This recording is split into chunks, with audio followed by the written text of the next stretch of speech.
காஞ்சிபுரம் வடக்கு மாவட்டம் குன்றத்தூர் வடக்கு ஒன்றிய கலை இலக்கிய பகுத்தறிவு பேரவை துணை அமைப்பாளராக கழக பணியாற்றிட என்னை நியமனம் செய்த மாண்புமிகு தமிழ்நாடு முதலமைச்சர் கழக தலைவர் அவர்களுக்கும், மாண்புமிகு தமிழ்நாடு துணை முதலமைச்சர் கழக இளைஞரணி செயலாளர் உதயநிதி ஸ்டாலின் அவர்களுக்கும், காஞ்சிபுரம் வடக்கு மாவட்ட கழக செயலாளர் மாண்புமிகு குறு சிறு மற்றும் நடுத்தர தொழில் நிறுவனங்களின் துறை அமைச்சர் தாமோ அன்பரசன் அவர்களுக்கும், காஞ்சிபுரம் மாவட்ட பெருந்தலைவர் குன்றத்தூர் தெற்கு ஒன்றிய கழக செயலாளர் படப்பை மனோகரன் அவர்களுக்கும், குன்றத்தூர் வடக்கு ஒன்றிய கழக செயலாளர்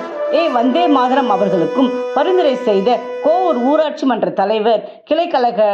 செயலாளர் சுதாகர் அவர்களுக்கும் நன்றி நன்றி நன்றி. அன்புடன் கோவூர் பிரேம்குமார், துணை அமைப்பாளர், குன்றத்தூர் வடக்கு ஒன்றிய கலை இலக்கிய பகுத்தறிவு பேரவை.